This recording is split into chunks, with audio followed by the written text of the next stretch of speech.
How's it going, everyone? Mad Spartan here, and today bringing you another war video of Contest of Champions. We're up against Zealot of the Swarm, I believe, and as usual, don't know who they are. But as you can see here, my path was a little confusing this war. No Titania again, and I believe they had a Kindred boss, but I wasn't taking it this war because I didn't have Titania, so I just didn't want to take it. This fight was good. I did end up taking a mini on each island, so it is a pretty action-packed video. Now, the first fight we have is Hercules. Now, the thing with Hercules, for some reason I was nervous about it, because I know he does put the Infuriate, and I did have a problem one time with Black Widow Deadly Origin, where her, whatever debuff she puts on you, stopped my buffs from coming out for a little bit, and then I actually still took the damage, because if you guys don't know, the note is if a buff gets nullified on you or doesn't come out for some reason, you actually end up taking like 20% of the defender's attack as direct damage. So I was afraid that they put him here because the Infuriate would stop the buffs and then you would just take damage infinitely, but that's not what happened, or maybe I just got lucky on RNG. So as you can see here, they did put him here with suicides, and I brought Storm specifically for the Mole Man after him, just because I didn't want to deal with it. You know, it was not something that I really wanted to do, so I brought Storm just as someone easy to shrug it off. I already was able to take the 3 minis on the islands with, I believe, Sandman, so there was pretty much no worries with that. I just kind of wanted to lighten the load on him a little bit. I didn't want to spend all those items. So you can see here, Recoil's eating them up, and we're pretty much just biding our time here. Trying to, wait out the immortality. He does throw the SP1, which is okay. And as you can see here, I do slow down the combo a little bit. With the SP1 being long, we kill him right away. And just like that, the first guy's down. Spoiler alert, it's the same guy, so the Mole Man does end up running suicides as well. So another pretty easy fight, but I'm glad that I brought the right person for it because I didn't want any chances.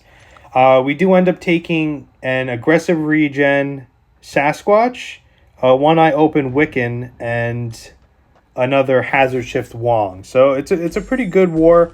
I believe right now we're winning by like 1 death or like 2 deaths. I think it's either 11-9 or 10-9. So still a close war, not Masters level numbers, but we're definitely a lot better off than we were the last 2 wars. So I think we are definitely making progress. Once we're all kind of on the same page, we'll be set. But yeah, it's another easy fight. Literally brought the direct counter for it. Now, you guys are going to see in a couple of seconds after I beat this one that they did put an Ebony Maw on the second fight, the third fight of the Section 2, but I wasn't really worried about it too much. The only thing that I was worried about, because obviously with globals, even when you dex, they do get the unstoppable. And I was afraid because it does give placebo buffs. You'll be immune to that. But when you knock them down, it does give a fury. So he can give his mechanic of nullifying it, and then you get the degen. He also puts his own fury. Or you could just bring a buff immune. They didn't ban Spidey 2099. I believe the bans were Titania, Silk, and I believe Hulk, but I could be off about that. Pretty much the only band that I care about is Titania. So after that, pretty much just looking for other options there. And as you can see, Spider-Man is killing it. There really is nothing else to the fight. I'm going to be baiting the SP1 here. Don't want to deal with the SP2. I do hit him a little bit to hopefully reset the AI. I'm trying not to let him get the miss. The falter timer started, so I'm going to lead his medium right into my SP2 to get some crazy burst damage on that. And right now, I'm thinking the fight is going perfect. And it does end up going really well, because I did bring a buff immune. I didn't want to deal with the possible unstoppable champ. It wasn't even worth it to me. So I just brought the Spidey for 1 fight. I was a little nervous that he was rank 3, but the Ebony Maw was only rank 455, Sig 80 or something. So even the placement on defense was kind of crappy. So I do get hit here. It's the first time ever I've misjudged the timing on that. But as you can see, it doesn't really matter. We burst him out. And then after this, we have an EMP Chavez. And if you guys can't tell, I do end up spending the units to just clear my entire path. I was kind of bored, and I was at work, and I was just pretty much wanted to just get my whole entire path done. So that's exactly what I did. I boosted. You'll see I am constantly alternating between a start with a bar of power and indestructible. Don't ever do the combat regen one. I haven't really had a need for it yet. Sometimes if I have like an EMP domino, I'll do that from like the last videos as you guys saw. And this fight is pretty straightforward, especially with a global. I mean, I guess they didn't really have much of a choice, but I don't really understand the play on a global here. Because even if Chavez isn't cooperating with you and she's the part of the AI that throws infinite heavies, once she gets placed to wither, it does get rid of her dimensions. So there really is nothing to the character. And right here, we're just kind of baiting, hoping that I have the slow on. And I do cut the combo short because I did learn from my mistake in the last video. But as you guys will see later, I do try it 2 more times. And I basically fail both those times. I get lucky clipping their medium dash with my heavy. So overall, I gotta stop doing that because it is gonna screw me on it. And in case you guys didn't notice from my last videos, I did put a relic on the Sandman, pretty much just a 3-star. And as you can see right there, I always forget that the Hulk relic is only 2 hits. So it's something that I have to get used to. I always forget it. And literally, like, I just sat there and I was like, oh, because I could have sworn it was at least 3 hits. And just like that, the Chavez is gone. But as I was saying, I did put a relic on the Sandman specifically for the Wiccan on One Eye Open. I for some reason, I don't know if it was my alliance members or just overall me, like that was the only fight that I was sort of nervous about. I had my game plan going and I knew it was going to work, but still, I was a little nervous. So I did equip the relics. It's literally a 3-star relic just for the act of having a relic. It does do like physical vulnerability when you burst, which is good. But the main reason I did it was so that I could stun him free with the relic and then clip that into my like heavy spams. Because as we saw in the last video, the relic stun doesn't count for One Eye Open, which is a pretty big thing. And from here on, as you guys can see from last time I always fight the man thing, I'm gonna fight this fight no matter like who it is the same exact way. Start with a bar of power and throw the SP1 and then immediately throw another SP1 into unstable. And we're gonna have so many petrifies, so many withers, and pretty much infinite slow the entire time. Pretty much just doing the heavies to build back up to a bar, ending the burst with another SP1. So we're pretty much just killing it right now. I do at this point believe that I should build up to an SP2. As you see, I'm landing those intercepts pretty nicely. He's cooperating really well. We do the relic. Now I'm prepared for the stun. So I pretty much go into the SP2, I believe. I'm not actually entirely sure what I do at this point. But as you guys can see, he did get the Wrath. So I was a little nervous there because I realized that the whole fight is kind of going to go south. But I pretty much just loop the dash back until he throws like a jab, and then I dash that into my SP2, as you guys saw last time when I fought the long shot. Pretty simple fight, especially since once I landed that SP2, there was nothing else to the fight, and now I have so many decelerates and an actual real slow that there's nothing to it. Throw an SP1 for some extra damage. This doesn't kill, but with a few more combos, we'll be set.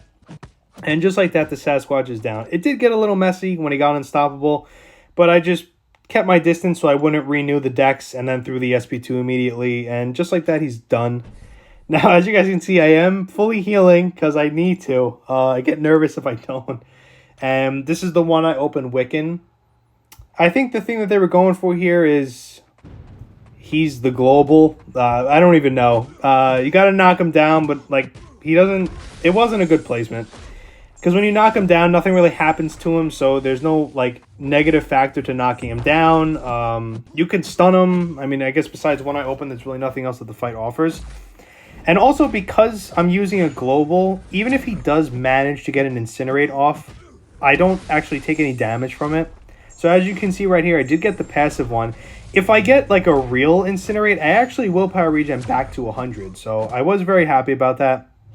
And as you can see, he didn't even play. His back was basically against the wall, and he still didn't dash in. So I got lucky again. So right now, I'm playing a little more careful here. He did end up getting knocked down right as the protection came. So I was happy about that. Trying to bait heavies here. The only thing with Wiccan is he does have a really quick heavy. So the only thing that I was nervous about was the fact that I wasn't going to be able to punish his heavy and I'd get parried. But as soon as I saw any type of animation motioning for the heavy, it was pretty good. And just like that, game over. Took the extra hit on the stun and literally cleaned right past them. And to finish my war off, I did have the hazard shift Wong, which I took in my last video so easy. And somehow this fight did not go as smooth as it usually does. It still ended up, being successful. I don't even know what I went with here. I went with an advanced power, but I'm not really sure what my total game plan was. I wanted to do the SP2, but then I was thinking maybe the SP1 would be a little bit better, just to reverse the power gain. But I think I end up going with the SP2 because the main thing you want to stop with Wong is his slow. I also need to learn how to dex his SP1 without actually using the dexterity mastery. I do end up learning that later on. I pretty much just dash back preemptively, like I'll do it later in the fight. And I did end up dexing that, but I did have the slow on for just long enough that it wouldn't count as a unstoppable. So as you can see here, I'm pretty much just going to be spamming the dash back. I don't know I think I eventually get the exact timing on it, but pretty much if you just keep dashing back, you end up getting it. Now, I think what I decided to do here is I'm not going for the decelerates on the SP2. I'm pretty much just going for the actual slow that the global gives me. And I do end up getting a little more sloppy with the dex on the SP1 because I have the safety net of the slow from the global. And we did end up getting one unstable left, so I do cash that in as the super. Gives me a brand new slow and a big burst at the end, which is always good. Trying to bait that SP1. We don't want the SP2 ever. There's no reason to push him to an SP2. Pretty much just spamming backdash here. I don't have a slow on, so I do have to be a little careful. I do use the Hulk relic to make sure that he doesn't get an SP2. He does end up getting an SP2 one time this game. And now he's got me in the corner. I'm freaking out here and just end up throwing the SP2 into nothing. It pretty much always works out for me. And because we're unstable and we take like literally no damage in it, we were able to block that super like it was nothing. And wouldn't have even mattered because I would have gotten slapped by his medium if I didn't throw that heavy in time. It's overall not a good method to play like that, but I don't really see another option besides like parrying and then doing the heavy. Because even if you cut the combo short, it doesn't work out. But overall, this fight went pretty smooth. Besides blocking an SP2, we're reversing the conflictor power gain. I have enough decelerates to not have a slow. Throw an SP1, and that should be it because now we're unstable. And just like that, my war is over, and those fights were clean. Sandman was definitely killing it. I definitely want to rank 5 him. I think he's an amazing champ. Like, overall, it's just amazing. He did end up giving me my death, but, we live and we learn. I didn't end up playing him correctly, and as you can see, I'm still playing him like that, and it's not working out. So there's no reason for me to keep playing like that. But overall, he's an amazing champ. I definitely want to rank 5 him, but I got to do... I just ranked 5 Quicksilver for Prestige. I may have to do 1 or 2 more Prestige rank ups, which sucks, but, you got to do what you got to do. And then as soon as I can, I plan to rank 5 Sandman as fast as possible. Hopefully, we can have another Sandy Muscles duo between Sandman and Titania. But as of right now, Sandman's pretty much just leading it right now. I couldn't be happier with how I've been doing these past few wars. Obviously, I had that bad war, but I think that just helped me kind of get more focused for the next wars. Overall, we're doing great as an alliance. Just trying to hopefully pick ourselves back up. Hopefully end high plat 1, low masters would be amazing. But, we'll take what we can get. But overall, we're doing great. And I thank you to everyone who is subscribing to my videos. I know I said that in the last video, but the amount of people that are watching that Sandman video, and I don't even understand why. You guys are pretty much all watching the long shot video, which was pretty sick. But overall, I appreciate you guys watching my videos and recommending it to your friends, and I get all these subscribers, and just overall, it's such a blessing. I really appreciate it, and I hope you guys enjoyed the video. Like I said, we are leading by 1 or 2 deaths. So in next video, I'll tell you guys if we won. We did end up losing the last war, which was upsetting, but, you know, we're going to keep pushing and hopefully get better out of it. But yeah, I hope you guys enjoyed the video, and I'll see you all in the next one.